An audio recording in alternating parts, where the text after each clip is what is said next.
taking a look at the Washington, D.C. Auto Show from an EV driver's perspective. To start off with, EVs are really prevalent this year. Walking right in, the first thing you see is the Toyota BZ4X. I don't know what's going on with the name, but this is going to be their 2023 electric car.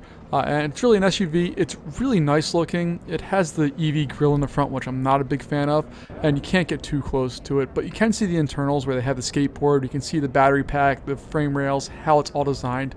It's really a nice looking car from the outside. I really want to get a closer look at it when it's ready in the future. Just off to the side is the Mirai, which is a hydrogen fuel cell car. Not the only one at the show. It's a really nice looking car, although you can't get in it, and it gets up to 402 miles of range on a single fill-up of hydrogen gas. And again, it's a nice looking car. Toyota also had a whole area that was kind of thinking outside of the box. They have a couple of EV vehicles that are more for assistive technologies. They also have delivery robots here that you can see that are kind of cool and kind of made me think of some things that could be done that aren't being done right now that are really cool. And then they also have the Rhombus, which is a 3-ish passenger kind of concept car. The front seat swivels. And there's some other things going on there.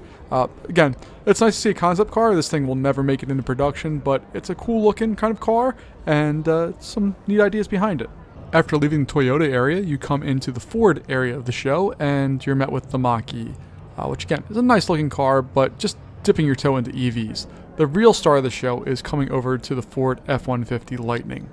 And this is a really nice looking pickup truck because it looks like a regular car. It doesn't look like an EV. You can see they have the hood open here. We can roll around and see the inside of the car, but we don't actually get a chance to get up close and get personal with it. Ford is not letting us in there. This is just a display piece. It's not something you can use yet, and I really want to go through and look at this thing a lot more in detail. They also had this robot thing that we didn't watch because. The last EV on this level was the Wrangler 4xe. Which is a Wrangler that has a battery in it. It's really a hybrid vehicle. It can be driven all electric. It gets up to roughly 50 miles on a single charge. But for something this big, it's probably going to be something that you need to go through and use gas on. It's a nice looking car. It looks like a Wrangler. Again, it doesn't look like an EV, but the EV charge port is different from where the gas is at. So you come all the way up to the front and you can plug it in there and gas goes in the back. Once you move downstairs, there's a whole lot more in the EV world. And the first one that we saw was the Subaru Solterra. This is a nice looking car, and it's one that you can actually go in and see, and it's the first one of the show as far as electric goes that we can actually get in and see and touch and feel and get exactly what's going on. So you can open it up. You see there's a lot of nice amenities. It has a nice screen. It has all the normal things. It goes about 220 miles. It has all-wheel drive as it's a Subaru, and it also has CCS as a charging option. So it can do level 1, 2, and 3 charging. If you're in the EV space, that's a big deal because it means that you're going to spend less time at chargers and more time going.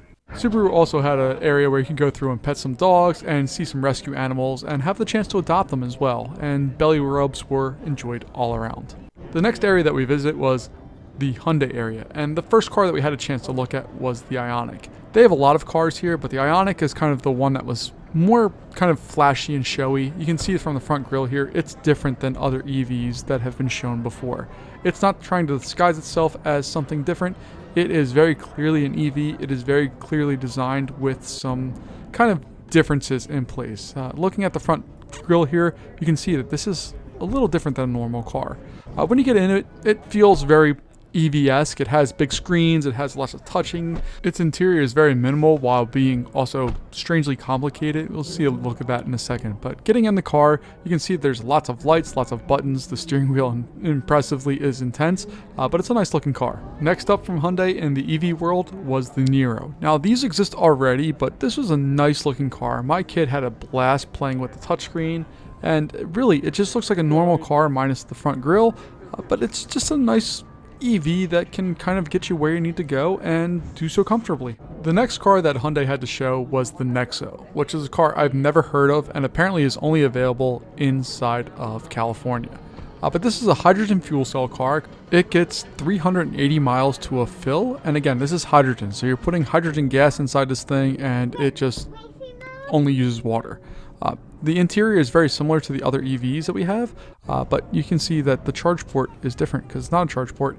It's putting actual things that aren't electrons inside your vehicle. The next car up is from Nissan. This is a Nissan Ariya. It's something I've seen before, but only from afar, and you still can't get into it. This car is supposed to be shipping very soon, and you still can't get into it.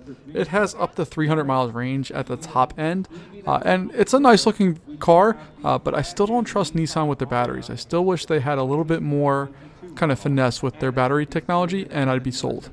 Next up is an oldie but a goodie. This is a Nissan Leaf. I owned a 2016 Nissan Leaf before we got our Tesla Model 3, and I love the car. It was my introduction to EVs. I will always have a place in my heart for Nissan Leafs, but again, the battery technology just isn't where it needs to be competitive in today's market. Next up is a car that I was really excited to see. This is the Polestar One. Now, this is a hybrid. It's not totally EV. It only has 34 kilowatt batteries, so really it's not going to go very far on EV only power. But this is just such a nice looking car. This looks like a sports car. This looks like something that you would want to drive and own and be with. You can see that it has exhaust, which I was confused by because I originally thought this was a full electric car, but it's not. It's a hybrid. It's a great looking hybrid, but it's a hybrid nonetheless. Polestar does have a Tesla competitor, and this is the Polestar 2. This thing comes in as a single motor, roughly the same price as a Tesla Model 3 single motor. It's a nice looking car. Polestar is kind of a subsidiary of Volvo, and I think it has a very Volvo look, but it's a nice looking EV. It kind of gives you that feeling of, is that an EV or is it not an EV? Because it looks like an EV, but it also looks like a regular car. And that's kind of an important distinction to make that not all EVs can pull off. Thankfully, this is one you can sit in and actually play with the buttons and see what's going on. I didn't find the infotainment center very good, but that's just me in the 3 minutes I was in the car. The next section of the show is the Electrify America kind of pavilion, they call it, but it's just in one spot. But this is a really cool area where you can see a lot of EVs. The first one that I ran into was a Chevy Bolt. It's a nice looking car. It's a nice little sporty thing. There's not a lot to say about the Bolt. Across the way is a fully electric bus. Now this is a huge bus. It has a little accordion thing in the middle to help it make turns. This is a kid favorite. Not to be outdone, Metrobus also had their fully electric bus on display that you can go in and take a look at and get a ton of info on. Very, very cool. And not to be outdone, there's a Karma on display, which is just a beautiful car. I keep getting ads because apparently they're coming back. I'm not sure about that, but this is a beautiful car that's on display, full electric. One of the cooler displays that I saw was from a company called Arcamoda. This is a US company that makes kind of transport vehicles that are all electric, but very purpose-built. Essentially, these are delivery vehicles. They are commuters, things that you can do in a temperate climate where you can get around very easily and quickly on 3 wheels. They had a lot of different configurations available, and you could actually go through and test drive them, and they look like a blast. And the final thing I'll talk about is they had a Leaf that they are painting live at the show. You can see it's roughed out here, but essentially, looking at the show, there's a lot of hope in EVs, but still a lot of guesswork. We're still not there, but I hope we are soon.